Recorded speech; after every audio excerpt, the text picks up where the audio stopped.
नमस्कार। डीएलएड द्वितीय वर्ष विषय हमारा हिंदी भाषा शिक्षण और प्रवीणता। हम लोग बात कर रहे थे मौन वाचन की। मौन वाचन से संबंधित हमने ध्यान रखने योग्य बातें लास्ट पढ़ी थी। आज हम लोग बात करेंगे मौन वाचन के उद्देश्यों के बारे में। क्या मौन वाचन का क्या उद्देश्य है? मौन वाचन विद्यार्थियों को क्यों करवाया जाता है? हम मानते हैं कि उच्च कक्षाओं के लिए बहुत ही लाभदायक है। तो वो लाभ किस प्रकार से देखा जाता है कि बालकों में किन चीजों का विकास करने हेतु, किन उद्देश्यों को प्राप्ति करने हेतु मौन वाचन करवाया जाता है। तो उन्हीं कुछ उद्देश्यों की चर्चा हम लोग इस वीडियो के माध्यम से यहाँ पर करने वाले हैं। देखिए, पहला उद्देश्य है मौन वाचन से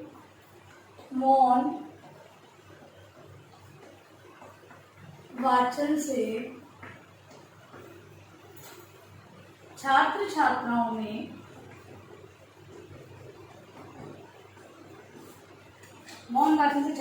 में तीव्र गति से पढ़ने की क्षमता विकसित होती है।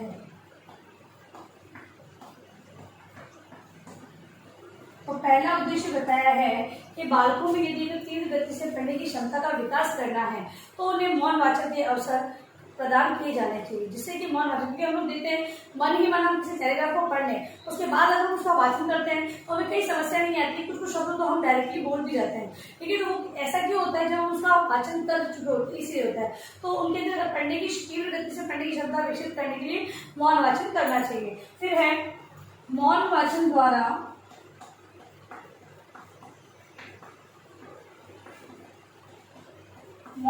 द्वारा विद्यार्थी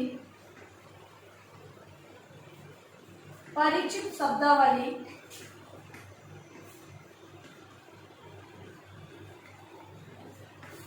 शब्दावली को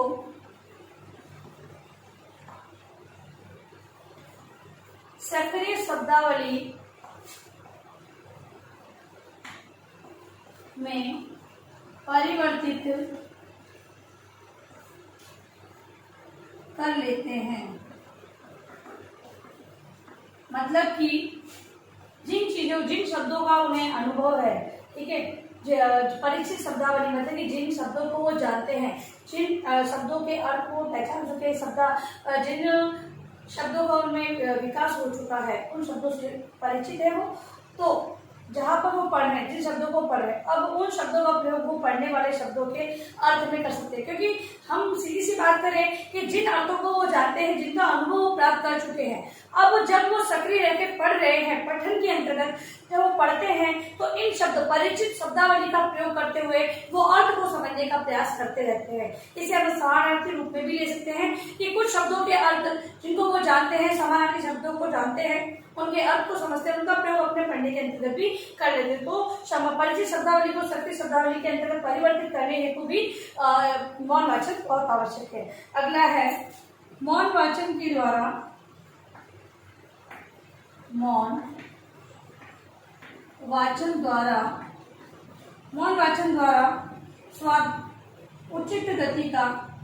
द्वारा समय का उचित प्रयोग किया जाता है। मौन वाचन के द्वारा जो समय है उसका सदुपयोग माना जाता है, क्योंकि बालक है जो अपने अवकाश का समय भी अगर मौन वाचन की क्षमता विकसित हो जाती है तो बैठे बैठे भी व्यर्थ नहीं बैठते, किसी भी चीज को पढ़ना प्रारंभ कर देते हैं। तो यहाँ पर समय का सदुपयोग बताया गया है, समय का सही उपयोग किया जा सकता है। फिर है मौन वाचन द्वारा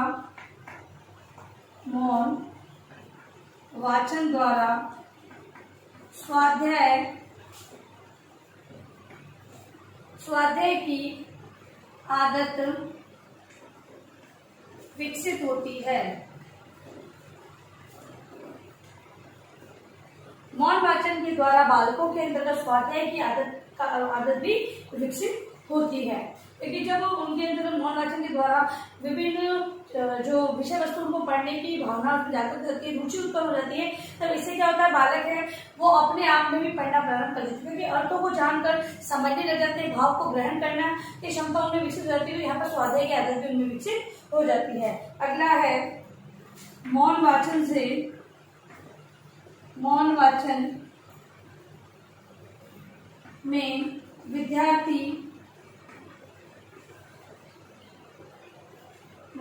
वाचन से विद्यार्थी में वाचन की योग्यता विकसित होती है। मौन वाचन करते करते बालकों में पढ़ने की जो योग्यता होती है, वाचन की सही योग्यता होती है, उसका विकास हो जाता है। अगला है विद्यार्थियों में वाचन की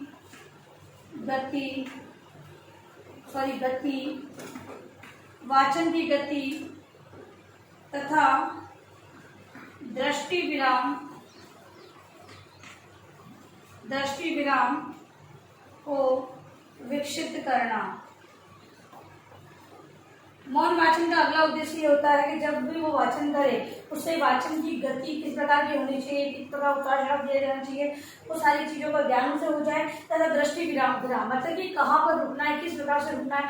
हो सकता है कहीं पर भावों को व्यक्त करने में आंगिक प्रदर्शन भी करना हो तो वो कहाँ पर किया जाए, ये सारी जानकारी मौन वाचन के माध्यम से विद्यार्थी को प्राप्त हो जाती है। अगला है विद्यार्थियों के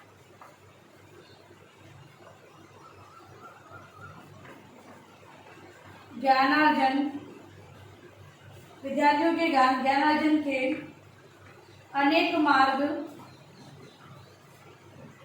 प्रशस्त करना। जो मौन वाचन है उसके माध्यम से बालकों के अंतर्गत विभिन्न प्रकार से ज्ञान, स्वाध्याय से वो ज्ञान अर्जित कर रहे हैं, समय का सदुपयोग करते हुए ज्ञान को अर्जित कर रहे हैं, तो ये सारी आदतों का जो विकास उसमें हो जाता है, तो विद्यार्थी उसमें जो ज्ञान का अर्जन किस प्रकार किया जाता है वो सभी प्रकार के रास्ते भी इस प्रकार से समझ में आया तो अगला प्रकार क्या होगा, ये सारी जानकारी उनके अंतर्गत विकसित हो जाती है। अगला है विभिन्न पत्र पत्रिकाओं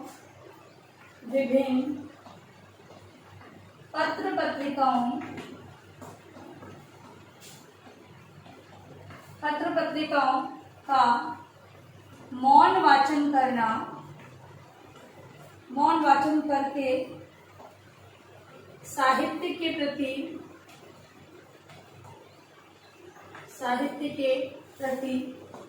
रुचि जागृत करना। बालकों में साहित्य के प्रति रुचि जागृत होती है मौन वाचन के माध्यम से।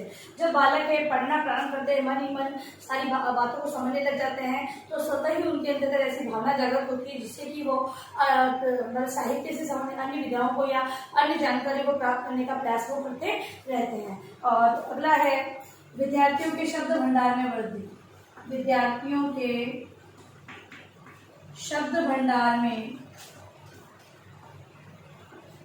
वृद्धि। समझने हेतु विभिन्न शब्दों को वो जानते हैं, शब्दकोश का सहारा लेते हैं, शब्दकोश में किस प्रकार की चीजें हमारे काम की है उसे वो ग्रहण करते हैं। किस प्रकार के शब्दकोश है, वो कोई छोटी मोटी बुक तो है नहीं, उसके अंदर विभिन्न प्रकार के शब्दों के अर्थ दिए हुए हैं, कौन सा अर्थ हमें उपयोग में लेना है, ये सारी चीजें शब्द भंडार में वृद्धि है। क्योंकि जब वो अपने आप पढ़ने लग जाते हैं तब उन्हें शब्दकोश का सहारा लेना होता है, जिसके माध्यम से विभिन्न शब्दों को वो जानते हैं और उनके शब्द भंडार में वृद्धि होती है। लास्ट है वाच्य सामग्री के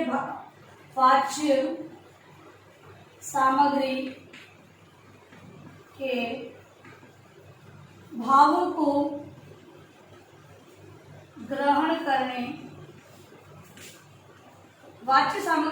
को ग्रहण करने के योग्य बनाना। अगला जो उद्देश्य है, जो पढ़ने योग्य, वाच्य मतलब पढ़ने योग्य जो सामग्री है उसके भावों को ग्रहण करने योग्य बनाने के लिए, अगर मौन वाचन की भावना बालकों के अंतर्गत मौन वाचन है वो करने की भावना उनके अंदर विकसित हो जाती है, तो बालक है वो पढ़ने योग्य किसी भी सामग्री होती है उससे संबंधित ज्ञान को ग्रहण करने के रूप में वो सक्षम हो जाता है। तो इस योग्य सक्षम बनाने के लिए बालकों के अंदर मौन वाचन का विकास करना बहुत ही आवश्यक माना गया है। बड़े स्तर पर आकर विद्यार्थियों को मौन वाचन ही को ही प्राथमिकता दी जाती है। अब लिखिए गृह कार्य प्रश्न आप लोगों का। गृह कार्य प्रश्न, मौन वाचन के उद्देश्यों का वर्णन करें। मौन वाचन के उद्देश्यों का वर्णन अपने उत्तर पुस्तिका में गृह कार्य के रूप में आपको लिखना है। और अंत में इस महामारी के दौर में कम से कम ये आवश्यक कार्य होने पर घर से बाहर निकले। बाहर निकलते 3 बातों का विशेष ध्यान रखें। मास्क लगाए, सोशल डिस्टेंस बनाए और हाथों को बार बार सैनिटाइज करते रहे। सुरक्षित तरह से ध्यान रखें। धन्यवाद।